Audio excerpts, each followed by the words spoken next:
Assalamualaikum warahmatullahi wabarakatuh. Perkenalkan kami dari kelompok 17 kelas Etika Administrasi Publik dengan dosen pengampu Ibu Dr. Selvi Budi Helpi Astuti, SOS MSI. Program Studi Ilmu Administrasi Negara, Fakultas Ilmu Sosial dan Ilmu Politik, Universitas Jember. Pada kesempatan kali ini, kami akan mempresentasikan hasil kerja kami mengenai analisis etika dalam kasus korupsi.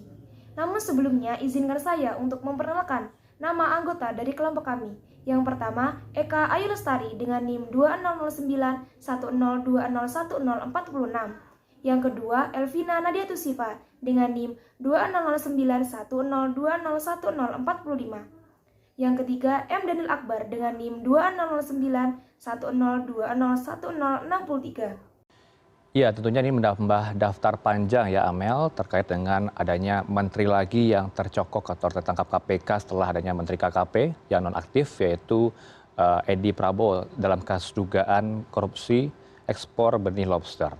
Nah, Menteri Sosial Juliari Peter Batubara ini diduga menerima uang senilai total 17 miliar rupiah dari dua pelaksanaan paket bantuan sosial berupa sembako untuk penanganan COVID-19.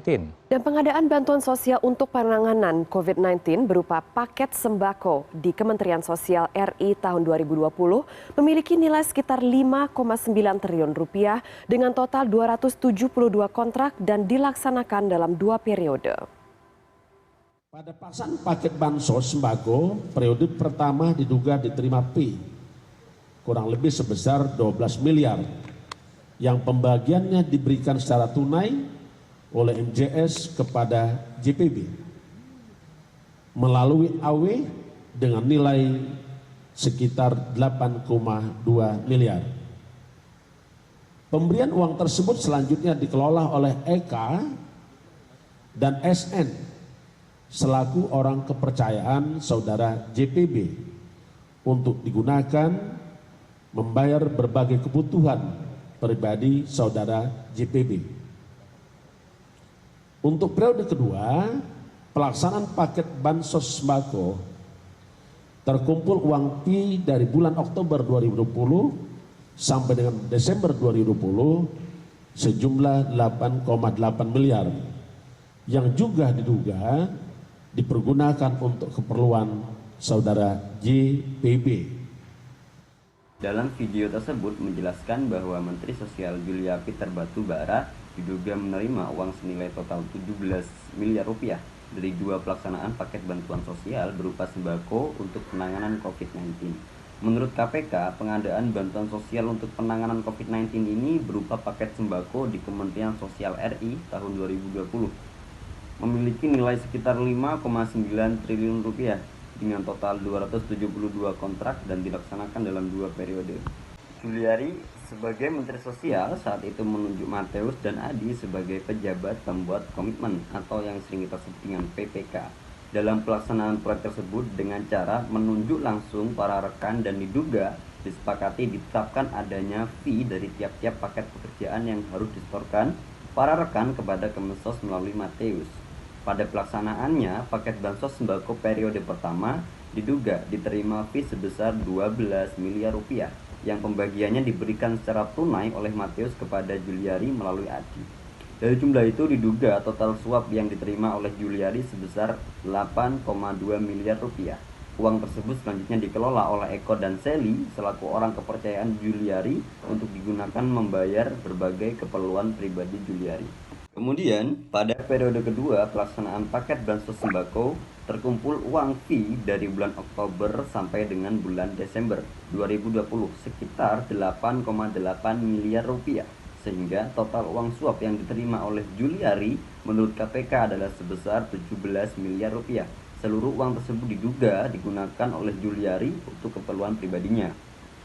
Atas perbuatannya itu, Juliari disangkakan melanggar pasal 12 huruf A atau pasal 12 huruf B atau pasal 12 Undang-Undang Nomor 31 Tahun 1999 tentang pemberantasan tindak pidana korupsi sebagaimana telah diubah dengan Undang-Undang Nomor 20 Tahun 2001 tentang perubahan atas Undang-Undang Nomor 31 Tahun 1999 tentang pemberantasan tindak pidana korupsi pasal 55 ayat 1 ke 1 KUHP. Dari penjelasan singkat tersebut, kasus yang dilakukan oleh pejabat publik dapat dikatakan telah melanggar hukum dan melanggar etika.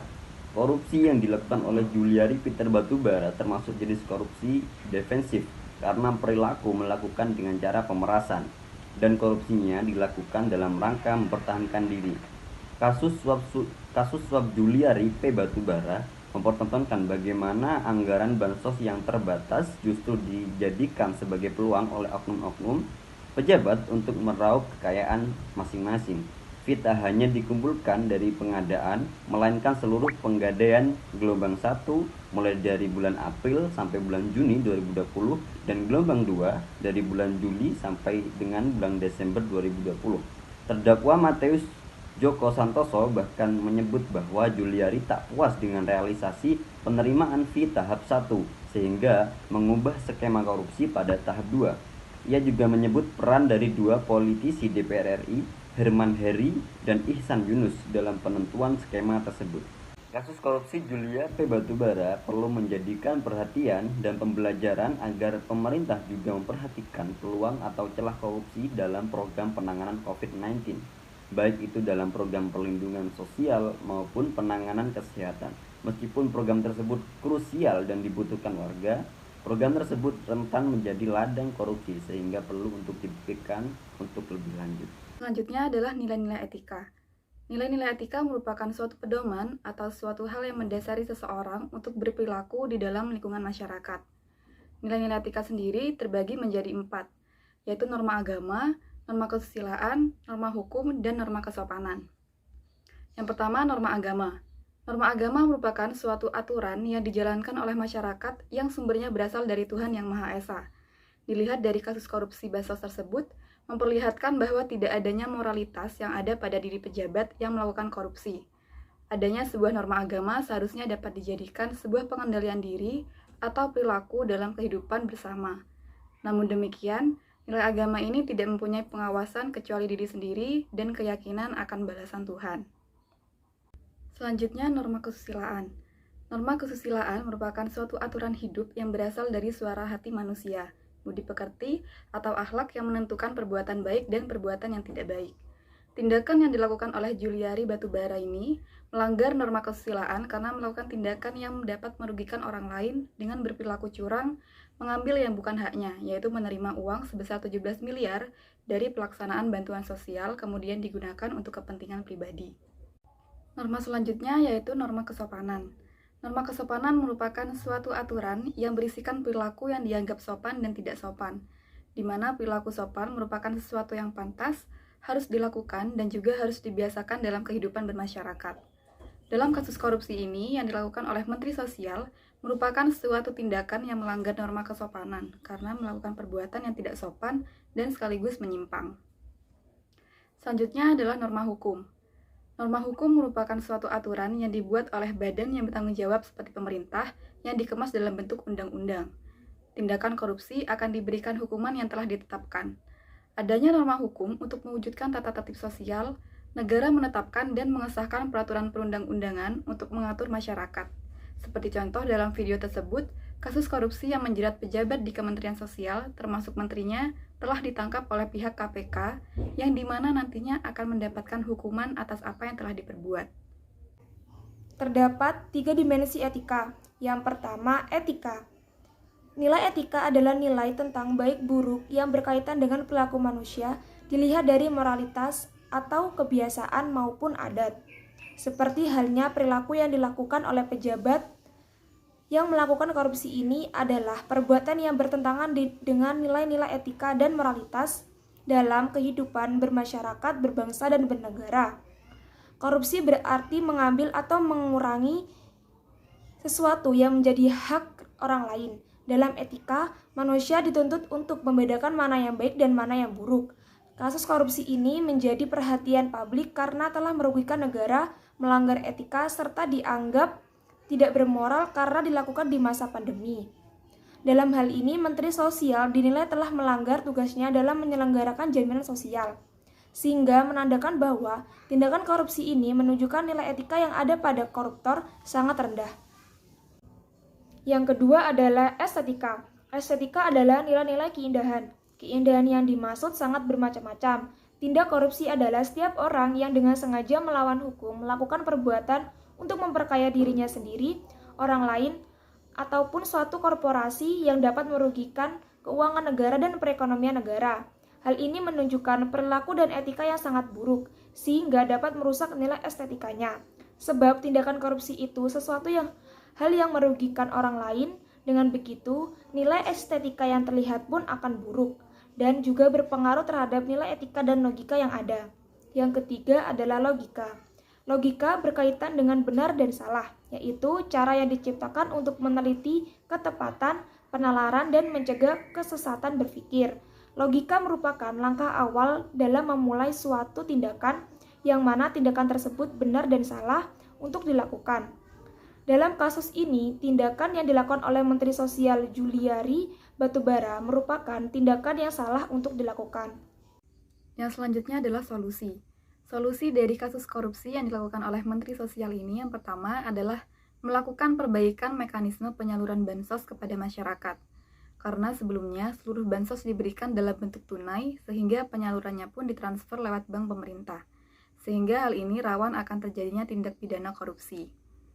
Yang kedua, membuat PBJ atau pengadaan barang dan jasa yang direncanakan serta dikelola secara transparan. Dengan mempublikasikan perencanaan pengadaan di Sistem Informasi Rencana Umum Pengadaan atau SIRUP dan realisasi pengadaan. Dengan begitu, publik dapat mengawasi apakah pengadaan telah dilakukan dengan mematuhi ketentuan pengadaan. Kondisi darurat pada dasarnya bukan pembenar untuk kemudian menutup informasi dan melakukan pengadaan di ruang gelap. Mengingat pengadaan darurat mempunyai potensi terjadinya korupsi, kolusi, dan nepotisme yang cukup tinggi. Yang ketiga adalah pentingnya suatu sistem pengawasan dalam penyaluran dana bantuan sosial. Pada hakikatnya, dalam penyaluran bansos diperlukan suatu sistem pengawasan yang ketat untuk mencegah terjadinya praktik-praktik koruptif oleh pihak yang tidak bertanggung jawab, dengan tidak terlepasnya dari asas keterbukaan dan akuntabilitas dalam pelayanan publik oleh negara.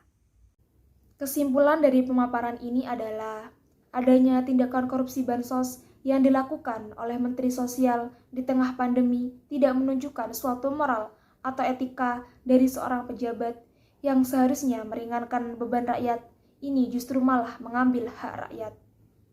Para pejabat di Kementerian Sosial berikut dengan menterinya sekaligus malah menodong dan meminta uang sebesar 10.000 dari paket bantuan sosial. Paket yang seharusnya untuk meringankan beban rakyat dengan teganya dipotong untuk dinikmati sendiri. Dan ini dilakukan oleh mereka yang telah disumpah untuk membantu rakyat. Dana yang digelontorkan untuk bantuan sosial memang sangat rentan untuk diselewengkan. Kasus-kasus korupsi yang terjadi di tengah pandemi ini membuktikan sikap atau moral dari para pejabat dan politikus memang sangat rendah. Padahal pandemi ini telah membunuh banyak orang, menyengsarakan banyak orang, namun hal ini tidak membuat para pelaku korupsi menahan diri dari sesuatu hal untuk memperkaya dirinya sendiri. Malah dijadikan kesempatan untuk mengambil hak rakyat. Inilah kenyataannya, sudah sebegitu hilang moral mereka. Baik, itu tadi adalah pemaparan presentasi dari kelompok kami mengenai analisis etika dalam kasus korupsi. Kurang lebihnya kami mohon maaf. Terima kasih dan wassalamualaikum warahmatullahi wabarakatuh.